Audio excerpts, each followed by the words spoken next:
만나서 반가워요. 제 이름은 30대 후반의 일산 거주 직장인 남성입니다. 요즘에는 대부분이 빨리 결론만 내리는 글들이 많아서 제 이야기를 올리고 싶었던 곳을 인터넷에 올리기보다는 여기에 쓰게 되었어요.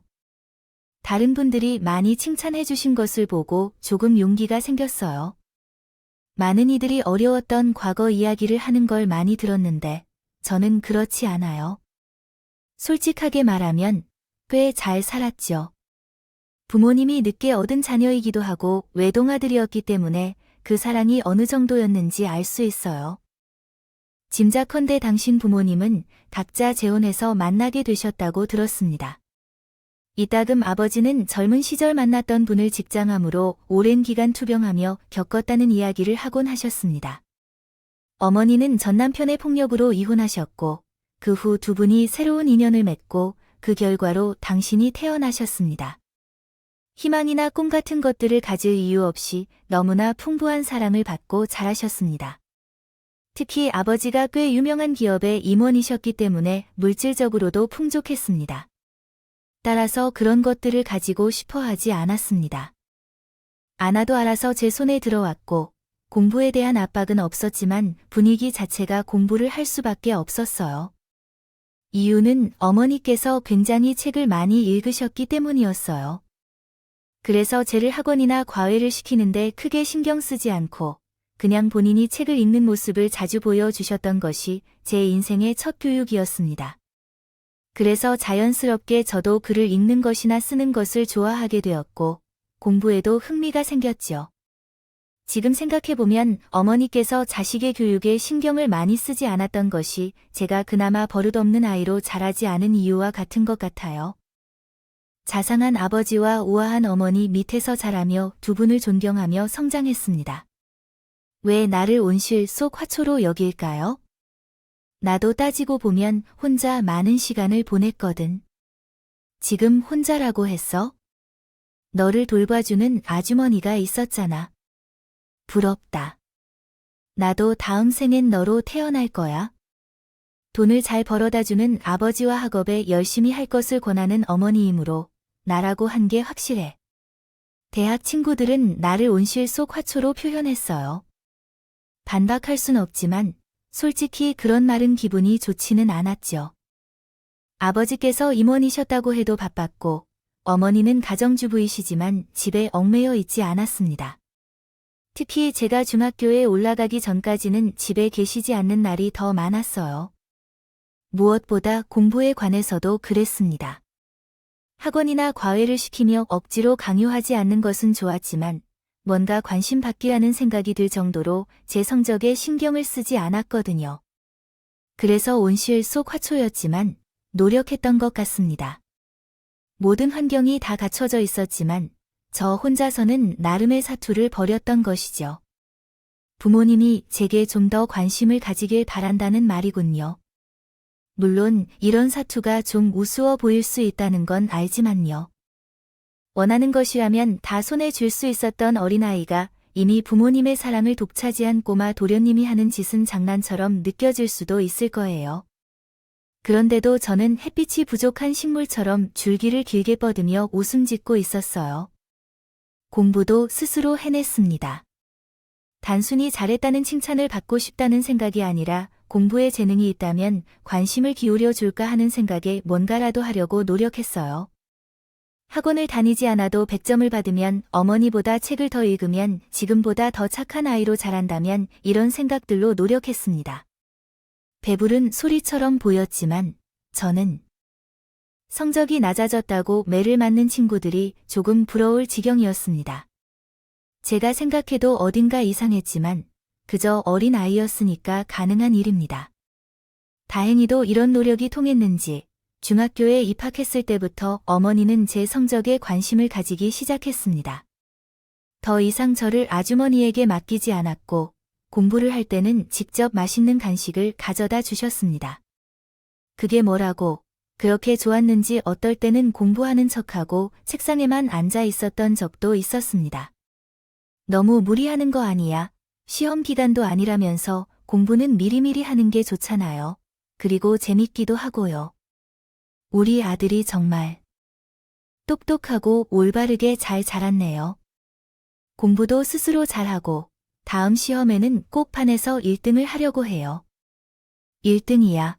우리 아들이 정말 대단하다. 하지만 아직 1등을 못했어요. 수학 점수가 너무 낮아서 그런 거예요.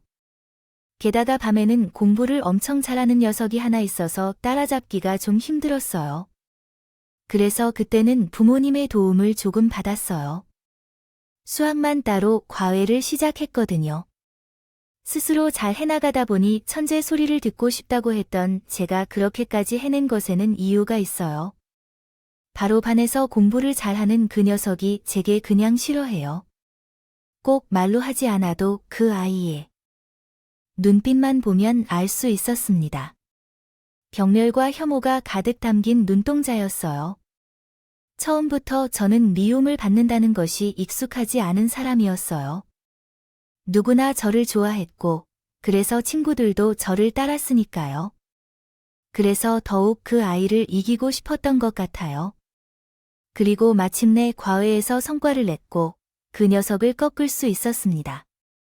그 순간 얼마나 기분이 좋았는지 하늘을 날아갈 것 같았죠. 그래서 아마도 그날 제가 너무 과하게 좋아하고 표현했던 것이 문제였던 것 같습니다. 적당히 나더라 뭐. 야 그냥 순수하게 기뻐하지도 못하냐? 고작 1등 한 번 한 거라고. 고작 넌 진짜 다 쉽구나. 야. 무슨 말을 그러고 있어? 내가 나름대로 노력했는데. 엄마나 아빠에게 한 번 부탁하면 끝인 줄 알았는데 웃기는 도련님이네. 내 말이 좀 심하다. 내가 알아. 내가 뭔데 다 아는 것처럼 굴어? 알아. 좋은 신발이나 가방, 아마 옆반의 새로운 꾸밈에 대해. 내도 알아. 너한테 들킬 것 같아. 그렇게 도련님 티를 내는 거야? 자격지심이야? 내가 뭘 입고 다니든 너한테 소리는 아닌 것 같은데. 자격지심이야? 그래. 너 계속해서 나한테 날 세우는 게 그 자격지심이야. 그럴지도 모르겠다. 그때 난 생애 처음으로 맞아봤어. 턱은 얼어라고 누가 날 때렸다는. 인식 이전에 놀란 게 더 먼저였습니다. 놀라서 보고 있던 친구들이 뒤늦게 그 친구를 말렸지만 저도 나름 노력하는 온실 속 화초였기에 가만히 있진 못했습니다. 그래서 저도 달려들었고 뒤엉켜서 싸우기 시작했어요. 앞차기를 하고 주먹을 날리고 피하고 여러 기술을 써가며 그런 멋진 싸움을 펼쳤는데 영화에서나 보는 것 같았습니다. 막상 현실적으로 누군가와 싸우니 알겠더군요. 아무 곳이나 주먹을 내지르고 소리를 지르고 꼬집고 때로는 때리기도 했지만 손만 아파서 그렇게 물기까지 한 적도 있었지요. 그러니 제가 난장판이었고 힘이 다 빠질 때까지 그렇게 뒤엉켜 있기만 했어요. 그런데 한참을 그러다가 그 친구가 울음이 시작되었습니다. 내가 승리한 것일까? 내가 많이 잘못한데도 나는 자랑스럽게 보며 그것을 보던 중 그가 왜 울고 있는지 늦게 알게 되었어요.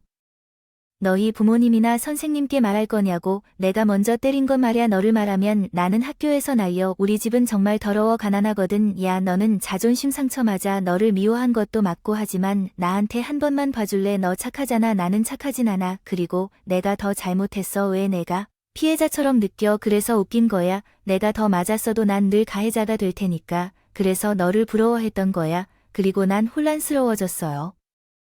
그러니까 나 좀 봐줄래?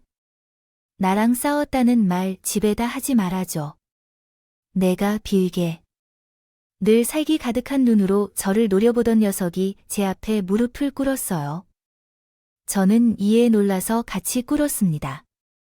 주변에 서 있던 친구들은 하나 둘 눈치를 보면서 돌아갔고 잘 해결하라고 자리를 떠났어요. 그만해. 알았다고. 알았으니까 무릎 꿇지 마라. 너도 무릎 꿇고 있잖아. 그럼 셋하면 같이 일어나자. 중학교 2학년 때 제 생애 처음으로 누군가와 싸운 날이었고 부모님께 처음으로 거짓말을 한 날이기도 했어요. 엉망이 된 얼굴로 집에 들어가서 걸리지 않는 건 아니었지만 절대로 이름만은 말하지 않았어요. 이미 화해를 했고 남자들은 이런 싸움 몇 번이나 하게 될 거라고 말한 적이 있습니다. 그때 저는 부모님께 그렇게 말했었죠. 어머니는 굉장히 속상해하셨지만 아버지는 어느 정도 이해하신 것 같아요. 학교까지 찾아가려는 어머님을 말린 일이 가장 힘들었지만 저는 빌고 부탁하여 그 상황을 조용히 해결했습니다. 대부분 그러지 몰라도 서로의 얼굴이 부어서 엉망이 되어 등교 후 확인하고 우리는 웃을 수밖에 없었습니다. 그리고 그 친구와 친해지게 되었어요. 예전에는 전혀 어울리지 않을 것 같았던 너무 다른 환경이었다고 생각했지만 의외로 그 친구와 잘 맞았어요. 음식 취향이나 노래 취향, 심지어 좋아하는 운동까지도 비슷했거든요. 무엇보다 서로를 자극하는 좋은 경쟁자가 되었지요. 과외 선생님으로부터 받은 것이에요. 챙겨주신 거거든. 쌤님, 너도 잘하세요. 야, 이거 정말 비싼 거야. 다른 친구들에게 절대 보여주지 말라고 했거든. 그리고 보여주지 마, 너. 저번 중간고사도 내가 이겼어. 그래서 보여주는 거지 내가. 다음 시험에서도 이길 테니까 또 과외 때문이라고 하고 싶어. 이기더라도 기분 나쁠 것 같아. 그러니까 너 이거 다 봐. 정정당당하게 이겨줄 테니까. 그 친구는 착한 친구였어요. 그 녀석과 가까워지기 전까지는 모두가 친절하고 어울렸지만 정확히 친구라는 느낌이 무엇인지 몰랐습니다. 투닥거리면서도 함께 있으면 즐겁고 시간이 가는 줄 몰라 아쉬운 것이었어요. 친구라는 것도 알게 됐고요. 무엇보다 녀석은 다른 친구들처럼 제게 바라는 것이 없었죠. 먹을 걸 사주거나 좋은 것을 선물해 줄 필요도 없었습니다. 대신 각자의 형편에 맞춰서 캔커피를 하나 들고 놀이터에서 이야기를 하거나 학교 운동장에서 신나게 운동을 했습니다. 녀석 덕분에 돈을 쓰지 않아도 재밌게 놀 수 있다는 것을 알았죠. 다만 딱 한 가지 문제가 있다면 그 친구를 어머니가 몹시 싫어한다는 거였어요. 그때 저는 제 어머니에게 처음으로 실망을 했습니다. 그 친구 앞에서는 그렇게 하지 않았지만 제게는 그 친구를 멀리하라는 조언을 하거나 했거나 하셨다면 사람들은 서로 다른 상황에 처해 있고 가정이 있습니다. 친구도 비슷한 환경의 친구를 사귀는 것이 좋습니다. 친구들은 그냥 공부도 잘하는 친구이니 참으로 친구라고 할 수 있습니다. 다만 가정 환경이 어려워 여러분은 친구를 사귀지 못하면서 낡아지고 있습니다. 분명히 몰라도 다른 집 친구들과 친해지면 좋아할 겁니다. 전교에서 여러 번 1등한 아이로서 그런 애들이 더 강력한 면을 가지고 있으며 목적이라던가 그런 것이 없어도 됩니다. 엄마는 무슨 바보인 줄 알아요? 저도 이제 누군가가 제게 무엇을 바랄 때가 되어가네요. 접근하려는 것인지 혹은 이용하려는 것인지 다 알아요. 하지만 그 녀석은 다르죠. 오히려 선물을 해도 싫어하는 그 친구라고요. 너는 모든 것을 이해했잖아. 그 녀석의 눈빛이 조금 다르니까예요. 엄마는 너보다 오래 살고 많은 사람들을 만났어요. 항상 불평이 많고 너를 쉬게 하려는 눈이었지요. 하지만 그 녀석은 눈이 원래 날카롭고 엄마의 말을 듣지 않아요. 알겠어요. 아, 하지만 지금은 그러니까 서서히 멀어질 거예요. 약속해줘. 엄마를 실망시키지 않을 거라고. 친구와의 싸움 이후 제 어머니께 한 두 번째 거짓말이 그겁니다. 어머니의 계속된 설득과 논쟁이 있었지만요. 도저히 답이 나오지 않았을 때 그 녀석을 지키는 것이 옳다고 생각했어요. 또한 어머니의 걱정을 덜어주기도 했습니다. 다행히 중재의 재능이 있어서 어머니가 친구를 싫어한다는 것을 알 수 없게 잘 처리했어요.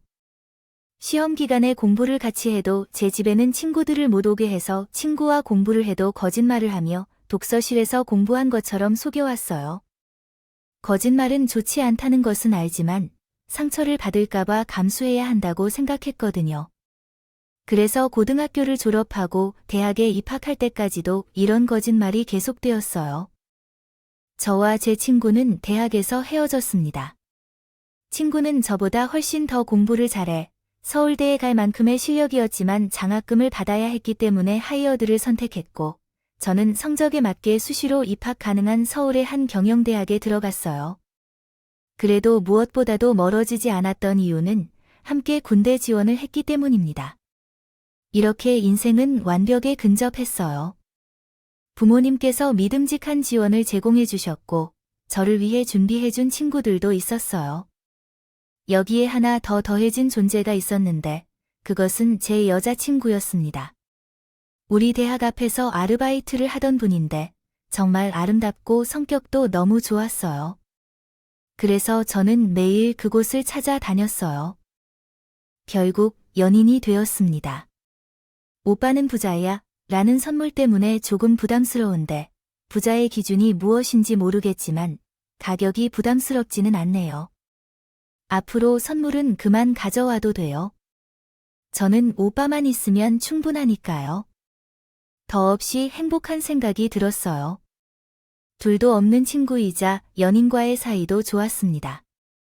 둘 다 스스로 돈을 벌고 상황이 비슷해서 이야기가 잘 통했는지도 몰라요. 그러나 문제는 부모님의 반대였습니다. 제가 너무 빨리 결혼을 한다고 생각했던 건지 특히 어머니는 제 여자친구를 좋아하지 않았습니다. 당신이 불편해하셨군요. 그게 좀 사치스러운 면이 있고요. 더구나 누가 지금 30도 안 되기 전에 결혼을 생각하냐고요. 네, 그 말이 맞다. 사회에서도 자리가 제대로 잡히지 않은데 결혼이라니. 빨리 결혼해서 안정적인 가정을 이루고 싶어요. 게다가 상대가 너무 좋은 분이기도 하고요. 내가 그 아이를 든 가방을 보니까 그것도 나름 값이 나가는 것 같던데 사치가 심하고 돈으로만 보고 결혼하려 한다는 느낌이 들기도 해. 그것은 다 저가 샀어요. 싫다고 해도 제가 억지로 드린 것이고요. 부모님을 만나러 오는데 좋은 것을 들고 오려고 했던 마음을 이해해 주셔야죠. 예쁘게 보이려고 얼마나 노력했는데 이 아빠는 그 아이의 행실을 지적하는 것은 아니다. 내 말처럼 핸드백을 얼마를 들었든 상관없고 하지만 내 첫사랑이라고 하지 않았어. 그건 문제라고 봐. 맞아. 너희 아빠 말처럼 사람은 여러 번 만나봐야 해. 첫사랑이랑 결혼하는 게 제 꿈이라면요. 저는 여러 명을 만나지 않아도 그 사람을 보는 순간 저랑 결혼할 사람이라고 느꼈어요. 진심이라고요. 조금 더 시간을 가지고 만나고 나서 몇 년 후에도 그 마음이 편하지 않으면 그때 생각해 보세요. 엄마 그렇게 해도 어쩔 수 없어. 사랑이 아닐지 모르죠. 좋지 않다고요. 그런데 시간이 좀 걸린다면 변하게 될 것이라는 거라면 너도 우리들에게 불합리를 지적하는 것도 웃기는 일이야. 아직 3년이라는 시간밖에 되지 않았어. 단지 3년만 더 함께 해보자. 저는 더 이상 반박할 수 없었어요. 원하는 것은 모두 손에 쥐어졌지만 그만큼 책임이 있고 견뎌야 할 부분도 있다는 것을 놓치고 있었던 것 같아요. 그렇게 우리는 기다려야 했고 여자친구는 아주 힘들어했어요. 아무래도 제가 중간에서 아무리 말을 잘 전달한다고 하더라도 결혼이 미뤄진 이유를 짐작하기 어렵지 않았을 테니 말이에요. 그래서 그 후로 몇 차례 싸웠고 헤어졌다가 만나길 반복했지만 우리는 그 시간들을 잘 견뎠습니다. 하지만 부모님이 제시한 시간인 부분이 있었기에도 3년이 다 채워지지 않았습니다. 그 이유는 여자친구가 임신했기 때문이었습니다. 이로 인해 부모님께서는 엄청난 혼을 내셨지만 결국 저희를 받아주셨습니다. 그런 반대가 무색하게 아내께서는 제게 굉장히 잘 대해 주셨다는 것이 다행이었습니다. 그녀는 제보다 어린 나이였고 애교가 많아 금방 친해졌습니다. 결혼 전에 일단 살림을 합하고 아이를 낳은 후 결혼식을 올렸습니다. 부모님과 1년 정도 살다가 신혼여행을 갔다가 분가를 하여 살았고 그렇게 분가를 하면서 일산으로 오게 되었습니다. 직장과의 거리나 본가와의 거리가 1시간 정도로 떨어져 있긴 했지만 그럼에도 일산을 선택한 것은 순전히 제 친구 때문이었어요. 친구는 서울에 직장을 구했지만 일산에 살기를 고집했지요. 그래서 결혼 전부터 저 또한 친구를 만나러 일산을 자주 다녀왔거든요. 처음에는 대체 여기서 왜 살지 하는 생각을 했었지만 몇 번 가다 보니 알겠더군요. 일산이라는 곳은 어째서인지 친구와 많이 닮았습니다. 어떤 순간에는 조용하면서 또 다른 순간에는 시끌벅적한 곳이었어요. 적절한 자연과 유흥가가 조화를 이룬 그런 점도 마음에 들었죠. 그래서 결국 저희도 신혼집을 그곳으로 정했던 거였습니다. 살다가 정말 좋았어요. 아내와 함께 아기를 유모차에 태우고 일산의 호수공원을 산책하는 것이 하루의 즐거운 일과가 되었고 또 어떤 날에는 친구와 함께 어울려 놀기도 좋았습니다. 너무나 평화로운 제 삶이 변하기 시작한 것은 친구가 아프다고 알게 된 순간이었어요. 정확히 말하자면 그 순간부터였죠. 너 왜 말 안 했어? 병원 간다는 말이 이거였어? 아버지가 아프시라고 했잖아. 아버지도 아프셔? 됐냐? 이 몸으로 몸이 이렇게 될 때까지 너 그렇게 야근하고 일했다는 거야? 너 우냐? 야, 사내 자식이 이렇게 눈물 많아서 어쩌려고 그러냐? 증상이 있었을 때 나한테 말했어야 했는데. 해야지. 이걸 이렇게 알게 하는 것, 이 제 20대 남자들 아니야? 내가 검사 받아볼게. 야, 너 미쳤어. 너는 가족도 있어. 그리고 심장 이식이라는 것을 함부로 판단하는 것 아니야? 아, 시끄러워. 난 너를 이렇게 절대 내버려 두지 않아. 그거야, 그 길거리에 고양이들한테 밥을 주면서 도덕적 우월감을 느끼는 그런 미친놈아. 자존심을 세우지 마. 그러면 내가 세울 게 자존심밖에 없는데 나는 어쩌라고. 굳이 세워서 부려야 할 것이 자존심이라면 차라리 구겨지는 것이 낫겠어. 난 검사 받을 거고 가능하다면 너에게 줄 거야. 너의 혈액형도 특수해서. 기증자가 되는 것이 쉬운 일은 아니지만 나는 해낼 수 있어. 너 정말 이상해. 내가 어떤 사람인지를 알면 넌 너 알게 될 것이고 자존심이 생길 거야. 속죄할 필요가 없는 정직하고 꼬인 그런 사람일 뿐이지. 잘 되는 걱정 마.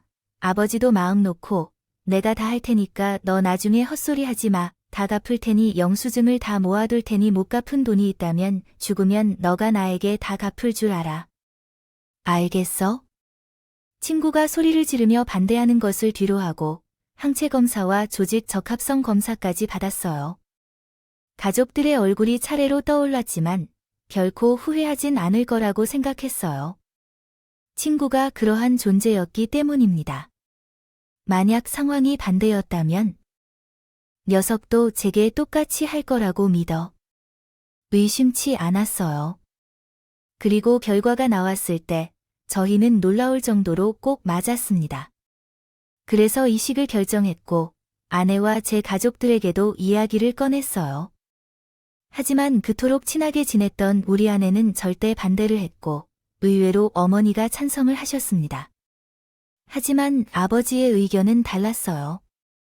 정확히 말하면 중립이었어요.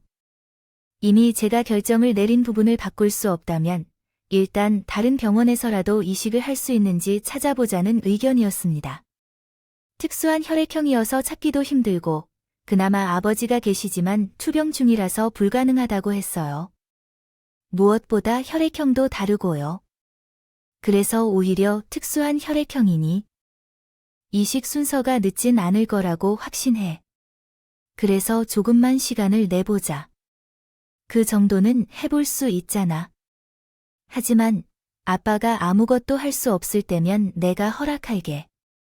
그러니 그전에는 최선을 다해봐야 해. 내 친구도 그걸 더 바라겠지. 그리고 너희 둘째 애가 생긴다고 했지만 여보, 애가 죽을지도 모른다고 말해. 이식은 함부로 하면 아이가 어떻게 될지 모르니까. 아무리 급해도 난 내 자식이 우선이야. 쉽게 허락할 것 같은 생각은 안 했지만 아버지 말씀도 이해가 되고 병원을 찾는 것도 중요했어. 그동안 친구를 위해 어머니가 간호사로 일해왔고 이제 공여자를 찾으며 대기했어. 요양사를 통해 아버지도 물질적인 지원을 하셨습니다. 제가 간절하게 소망했기에 이루어진 것이지도 모릅니다. 어떤 사람들은 10년이라는 긴 시간이 걸릴 수 있다고 말했지만 제 친구는 겨우 1년 만에 기증을 받게 되어서 다행히 합병증도 없었고 거의 거부 반응도 없었습니다. 친구가 병원에서 퇴원하는 날, 우리 둘 다 울었습니다. 친구는 감사하다며 제 손을 잡고 미안하다는 말을 했습니다.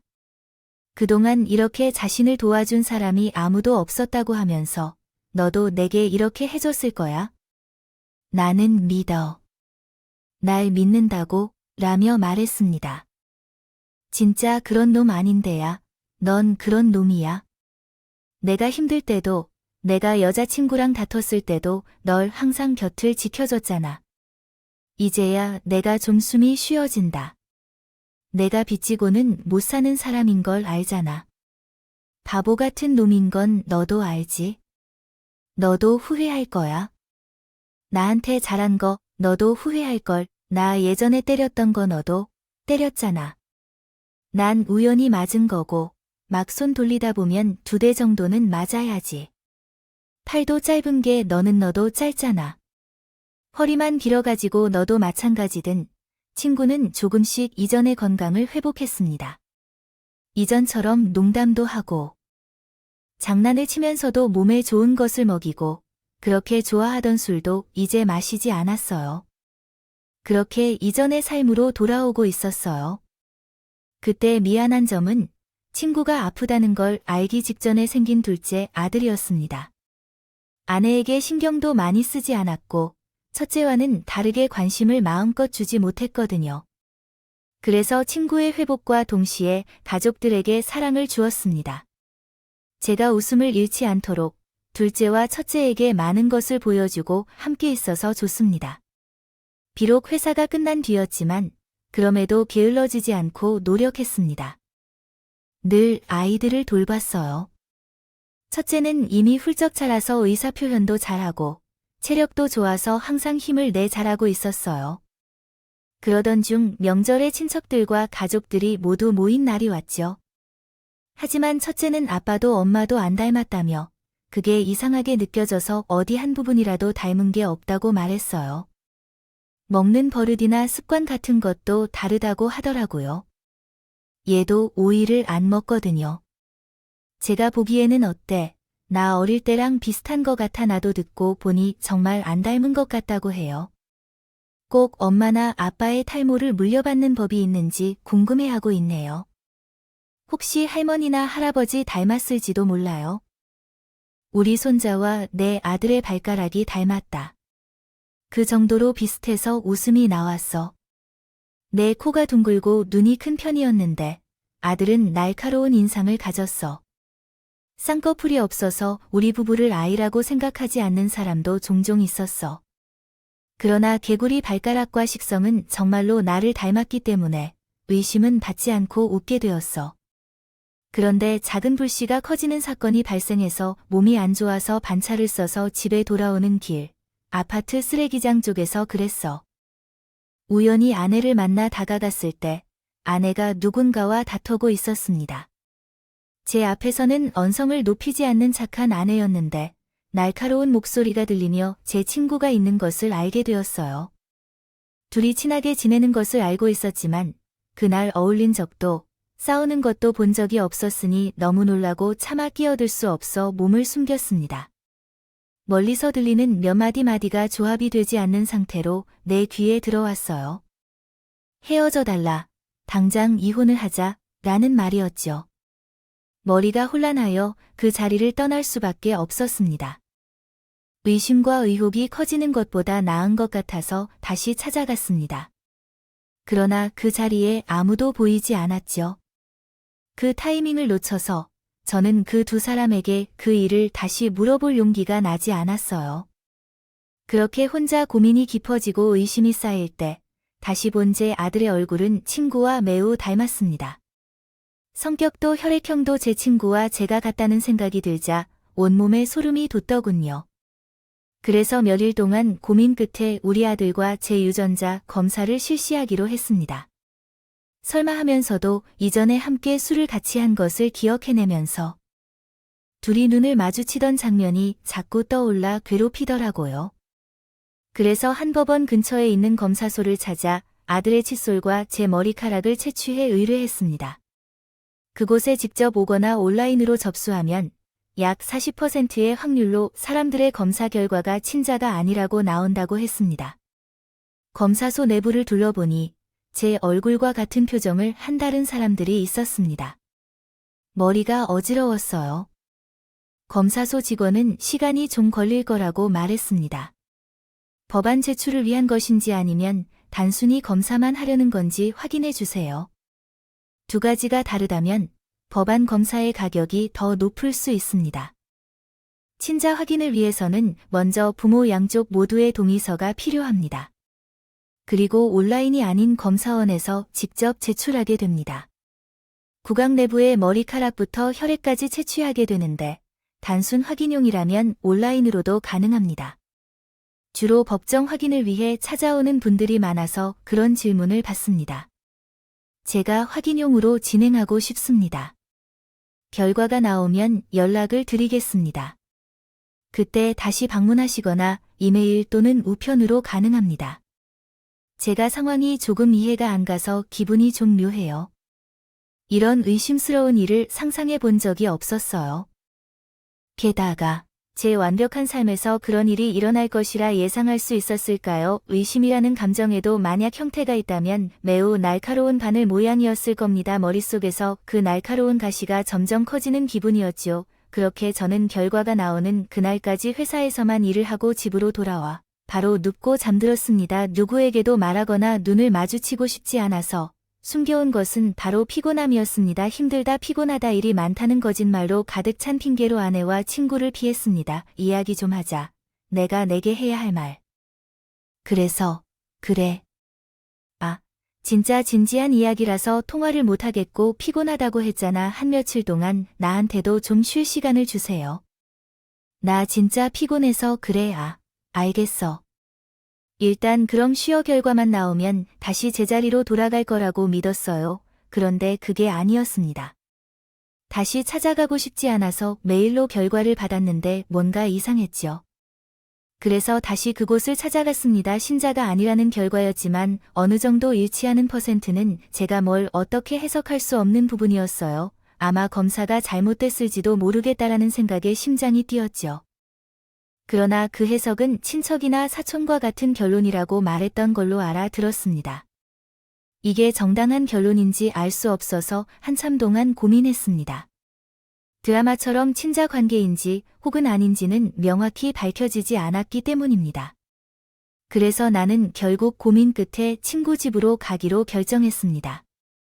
이미 직장에 나간 시간이었기 때문에 아버지만 계셨고 급한 화장실을 가기로 한 핑계로 거기에 들어가서 시간을 보냈습니다.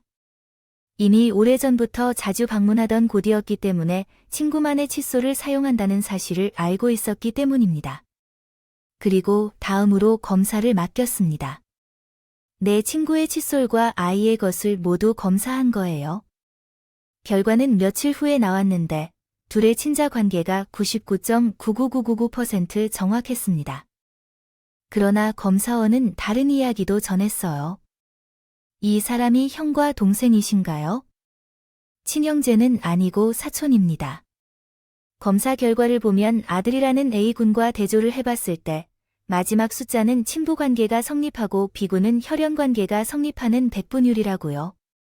아니, 잠깐만요. 그게 무슨 말이에요? 제가 친구랑 혈연관계라고요. 맞죠. 결과적으로는 사촌이나 친척이에요. 유전자 검사로는 정확히 그런 결과가 나오는 게 아니에요. 다만 사촌 간의 혈연 관련 배려는 형제들과 같은 관계의 확률로 나오는 거죠. 정확한 것은 의뢰인이 확인하시는 게 맞고요. 머릿속이 너무 혼란스러워서 실타래가 엉킨 것 같은 느낌이었습니다. 이게 정말 맞는 일인가? 오히려 제 아들과 제가 친자관계가 아니라는 것보다 친구와의 관계가 더 이상해졌어요. 기억을 되짚어보니 어린 시절 친구가 저를 싫어했던 모습이 떠올랐고 여자친구와의 만남을 밀어준 부분도 기억이 났습니다. 복수나 이런 건가? 대체 왜 그럴까 하지만 어떻게 생각해도 답이 나오지 않았어요. 미워했던 친구가 제게 가장 잘해준 이유가 뭔지도 짐작이 가지 않았습니다. 그래서 친구의 전화를 받고 만날 약속을 잡았고 호수공원에서 만났죠. 여기 오랜만이네. 예전에는 맥주 하나 사서 벤치에서 마셨었지. 낮에는 커피를 마셨는데 계속 이야기할 내용이 있더라고요. 그래서 일단 어떤 이야기가 있어요? 갑자기 본론으로 넘어가셔서 오늘도 피곤한 것 같아요.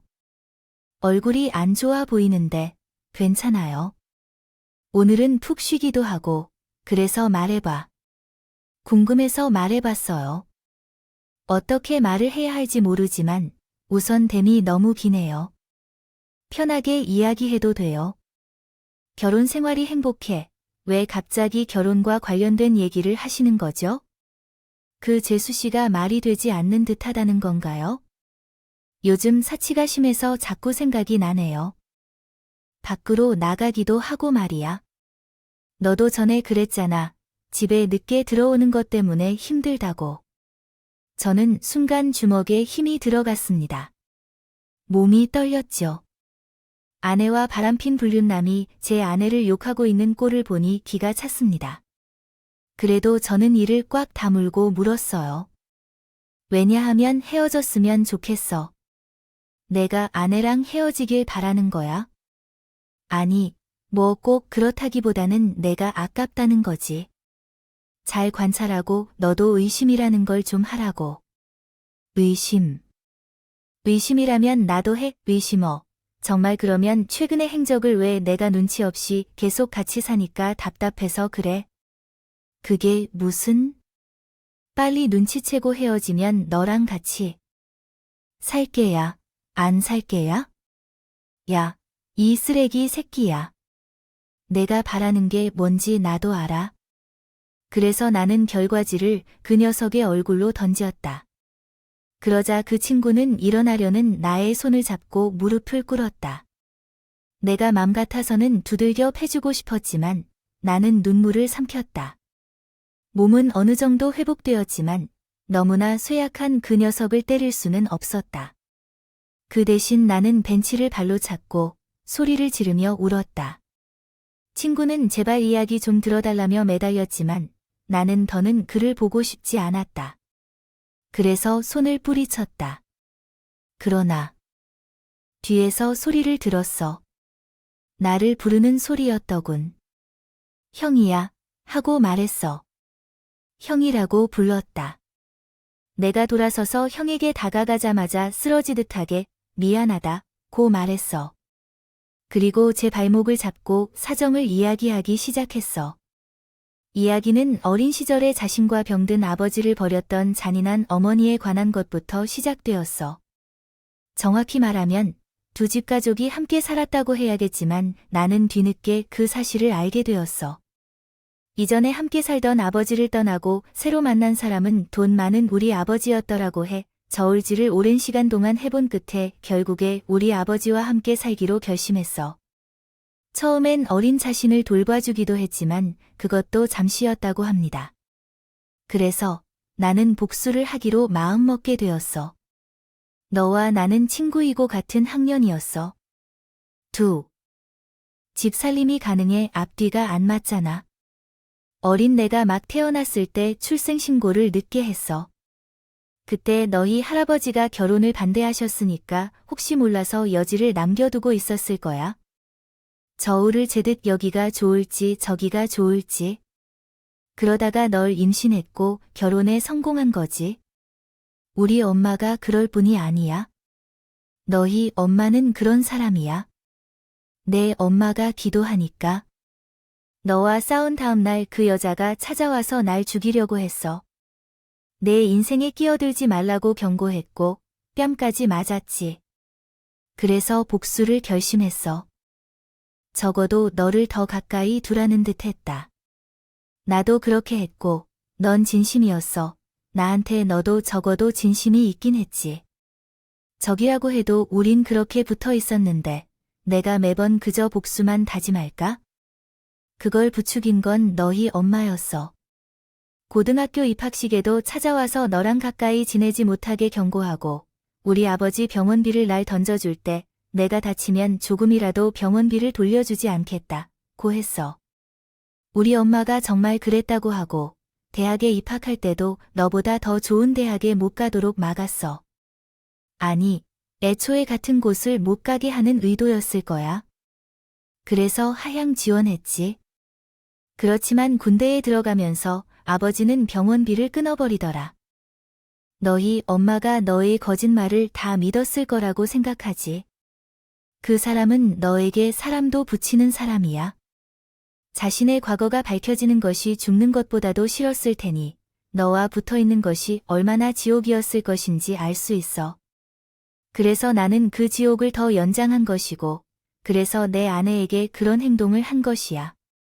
내가 그것을 믿지 않겠지만 날 유혹한 그 여자친구야. 그건 한 번뿐이었고, 그때 나도 복수하고 싶다는 생각만 했지. 실제로 그게 복수는 아니었어. 여자친구의 소문이 나쁘기 때문에 너와 결혼하는 것을 적극적으로 원했던 것뿐이야. 너가 불행해지길 바랐기 때문에. 여전히 만나고 있는 거 알아? 거짓말하지 마. 저번에 쓰레기장에서 둘이 다투는 것을 들었어. 헤어진다면서 그런 말 했잖아. 내가 아니야. 너희 둘째 아들. 다른 놈 아들이니까 헤어지라고 한 거야. 더는 너를 괴롭히지 말고 차라리 이혼하라고. 친구는 자신이 아플 때 챙겨주고 자신을 위해 이식까지 할 뻔한 나를 보고 그간의 모든 것을 후회했고 되돌리고 싶다고 했다고 하더군요. 그래서 늦었지만 모든 것을 제자리로 돌려놓으려고 했다고 합니다. 그 첫째가 바로 제 아내였고 제가 없는 낮에도 남자를 만나고 바람을 피우는 것을 알고 그걸 막고 다녔다고 하더군요. 그러다가 그걸 강력하게 거부하는 것을 보고 제게 이혼을 하라고 말하려고 했다고 했어요. 계속해서 반복하는 것만으로도 너무나 잘못을 저질러 온 친구를 용서할 수 없었습니다. 알면서도 화가 나고 그 어린아이의 마음에 상처를 준다는 사실을 깨달았지만 억울해했습니다. 저의 감정과 이성은 계속해서 따로 논일 수밖에 없었습니다. 그렇게 시간을 갖고 싶은 마음에 친구를 보내준 후 아내와 대면했습니다. 그리고 유전자 검사지를 내밀었죠. 그걸 미루고 싶은데 아내는 일단 화를 내기 시작했습니다. 이건 불법이야. 그리고 이거 정확하다고 생각해? 아니야. 결코 정확하지 않아. 어디선가 고소도 당할 수 있고 이것이 과학적 근거가 있는 것이 아니라는 사실을 모르나? 혈액형도 당신하고 같잖아. 그런데 무슨 유전적 검사인가요? 물론 둘째는 혈액형이 다르지만 주사는 맞았다고 했잖아. 특수 혈액형을 바꿀 수 있는 주사라고 하더라고요. 병원에 물어봐야겠어요. 제가 정말 당당하니까 결과지를 왜 제대로 보지도 않고 변명을 늘어놓는 거 아니겠어요? 다 내가 의심을 하니까 검사를 한 텐데요. 나는 결백하다고 말하는 거예요. 이 얼마나 기분이 불쾌한지 알아요? 제 기분을 오빠가 알아? 다 알아요. 아이는 아빠가 누구인지도 알고 있어요. 그러니까 소리 그만 질러요. 설마 오빠의 친구가 그래?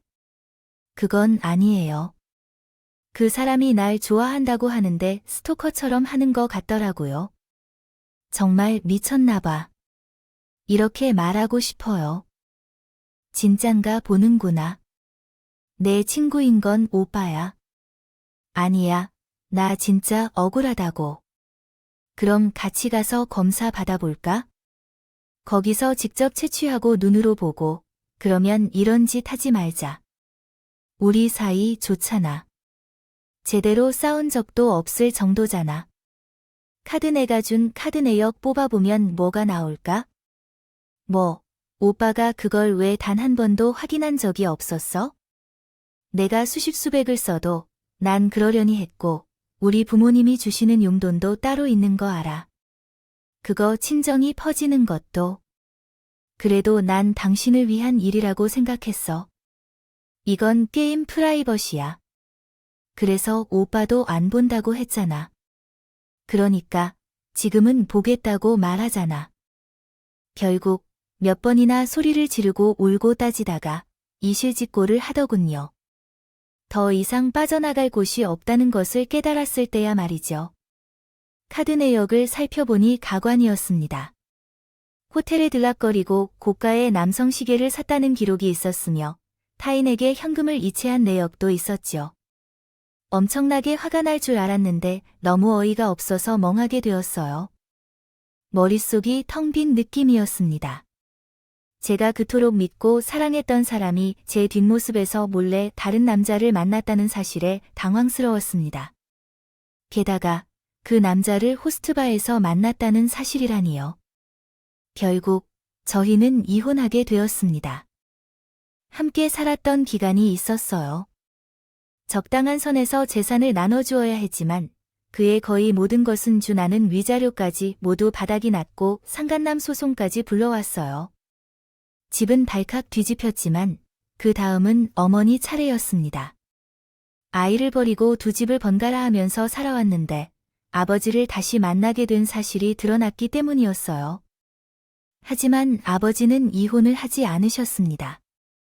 그 결정은 쉽게 내릴 수 있는 문제가 아니었고 그동안 마음을 졸여가며 마치 지옥에서 살아온 것처럼 기분이 들었어요. 그럼에도 집안은 초상집과 크게 다르지 않았어요. 저 하나 때문에 모든 것이 변했습니다. 영원히 행복할 줄 알았던 내 주변의 모든 것이 단 한순간에 무너졌죠. 하지만 저도 마냥 온실 속에서 화초처럼 있는 것만은 아니었어요. 잘한 적은 아니었습니다. 적어도 노력하는 온실 속 화초였고요. 그래서 무너진 자리에 잔해를 치우는 것부터 시작했네. 친구냐? 어찌하여 내가 친구를 집에 데리고 왔나? 아빠 소개할게. 내 이복형이야. 그리고 세상에 둘도 없는 그런 친구야. 그랬구나. 내가 그 아이구나. 아버지는 잠깐 난처한 표정을 지으시더니 그 친구의 손을 잡더군요. 어른들이 어리석다. 내가 미안하구나. 그 사람을 너무 미워하지 마라. 믿겠지. 너희 아버지가 그렇게 되시고 어린 널 버린 게 얼마나 믿겠어. 그래도 너 아플 때는 널 살리려고 노력 많이 했어. 나도 그거 하나로 살아가는 거고. 미움을 오래 담으면 썩어버려. 널 다치게 하지 말고 그냥 털어버려. 알겠어요. 형이자 오랜 친구였던 그 자리가 무너져 버렸습니다. 미안하다고 하고 감사했다고 아버지께 무릎을 꿇었습니다. 다만 그런 형을 받아들이는 것은 어머니에게 묻어봐야 할 것 같았습니다. 시간이 좀 더 필요할 것 같았죠. 친구 또한 용서하기 어려워 보였지만 이제는 그런 것에 신경 쓸 필요 없다고 생각했어요. 얼마나 오래 걸린다 해도 다시 일어서서 나가기만 하면 된다고 생각했습니다. 이혼한 아내는 제가 준 재산의 일부나 전부를 남자에게 사기당해서 날렸다고 주장하며 다시 저를 찾아왔지만 제가 받아들이지 않았습니다. 그런데 친구는 그러한 환경에서 자라봤죠. 자식이 안타까운 처지에 있어서 우리 쪽으로 와서 키우겠다고 했습니다. 저도 그것이 맞다고 생각했습니다. 그렇게 시간이 흘러서 우리는 어딘가 어색한 가족으로 살아왔습니다. 이복형과 제 아들이었던 형의 아들, 그리고 저, 진아들을 버린 엄마와 그것을 용서한 아버지. 완벽하지는 않지만 나쁘지 않은 그런 이상한 가족이 되었습니다. 앞으로 우리가 잘 살 수 있을지는 모르지만 그렇게 되려고 최선을 다할 것입니다. 많은 응원을 받고 예쁜 말을 많이 해주시면 좋겠습니다. 감사합니다.